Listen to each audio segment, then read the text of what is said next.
Yan. Welcome back to my YouTube channel. It's me, Leo Songkip Vlog. Welcome guys sa mga baguhan dito sa ating channel at mahilig kayo sa magpapaksa. Andito ang inyong idol ngayon.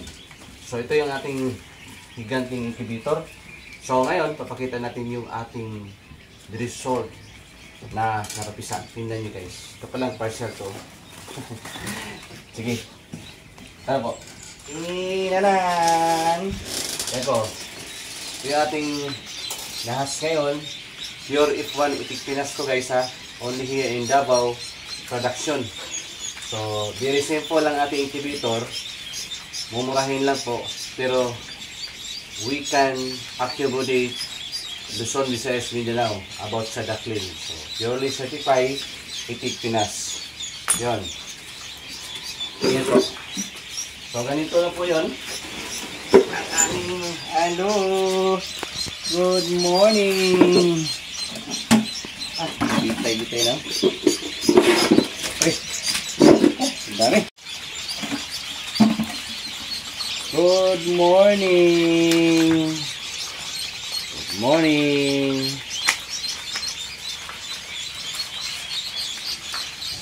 Good morning. Mapapansin niyo po kung pure itik Pinas, closer po.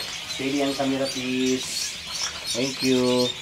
Pansin nyo po yung ating mga videos na dito, itik Pinas po kasi dalawang kulay lang po ang napoproduce natin pagka F1. No, pure F1 itik Pinas po. Ito po yun. So, ang aking screen po na ginagamit ay yung pinakamalaki na butas po. Yan. Yung pinakamalaki pong butas dito.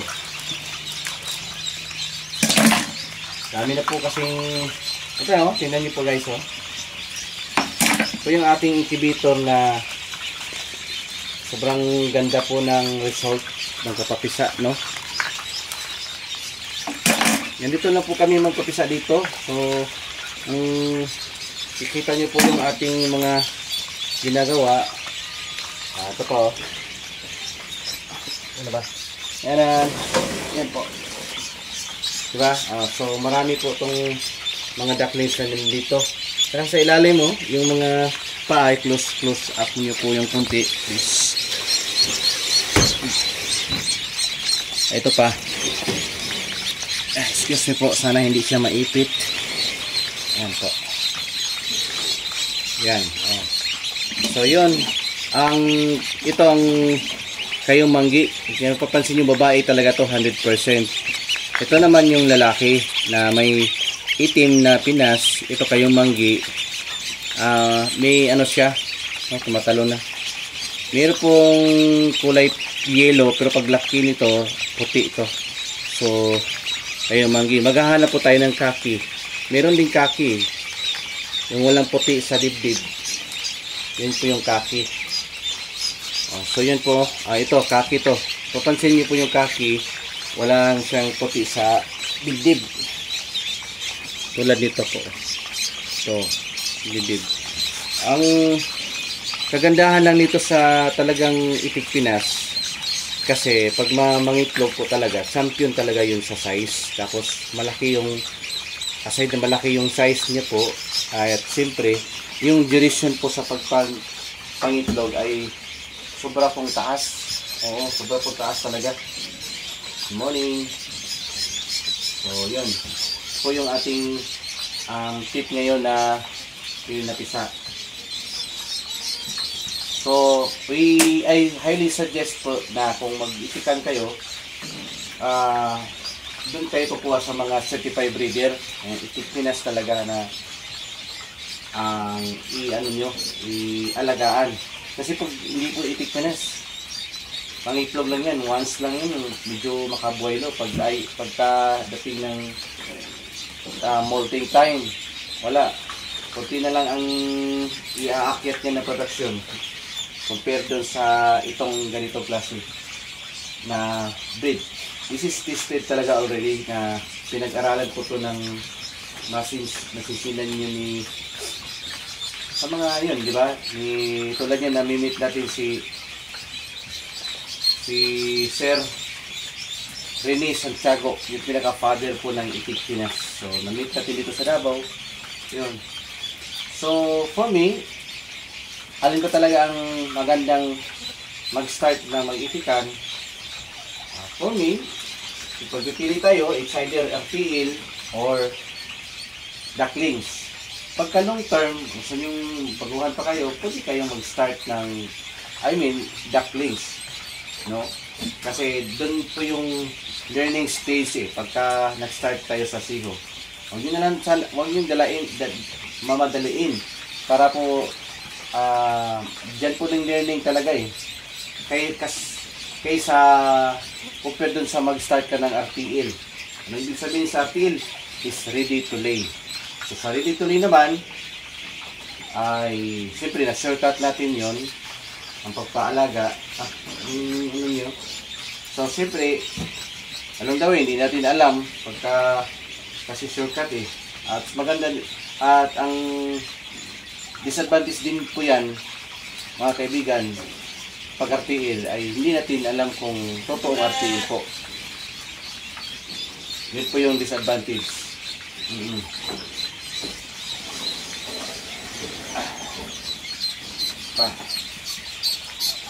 Ito po. Diba? So, yan po. Nagtatalunan na po. Uy, wait lang. Mag-vlog muna ako. Gusto nilang bababa dun sa incubator. Pinubuksan po natin. Yun. At sa mga baguhan sa ating YouTube channel po, please support naman sa ating YouTube, no? I-share naman din yan po kung gusto yung mga tip na ganito, yung mga learnings po na matutunan nyo dito. At shout out na din po sa aking YouTube channel na isa, yung Itik Farming Davao. No, ako din po yun, ng Itik Farming Davao. Yun, again po, madami nating matutunan dito talaga sa mga ganitong usapan.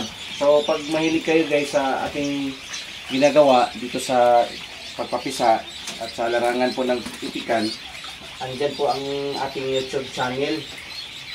Itong YouTube channel na to na nakikita nyo at tinitingnan nyo ngayon, at yung aking pangalawang channel, yung Itik Farming Davao, tayo po din yun, no? Ang dami na naman nating nabigyan ng mga ducklings dito po sa Marahan, District, Davao City. Ang dami nating napasaya, ang dami nating napamahagi dito po sa mga Mating Salog tribes dito po lang sa Davao City.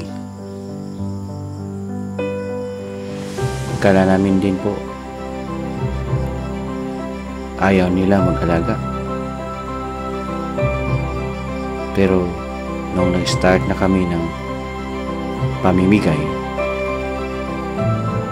ay yan po, daming mga taong nakapaligid, nagpuntahan at nag-agawan. Maraming salamat po na kahit paano sa maliit na bagay ay napasaya natin sila. Ganon din po sa inyo.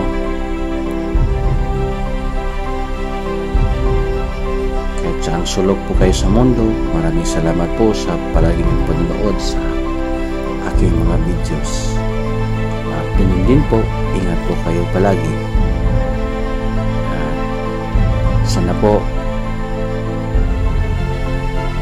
masubscribe niyo po ang aking YouTube channel, Leo Sungkit. At hindi lang po nagtatapos ang ating pamimigay sa itik, kung hindi maraming pa tayong ipamahagi. Itong lahat po ay utang ko po sa inyo, sa mga suporta nyo sa aking YouTube channel, Leo Sungkit. Ayan po.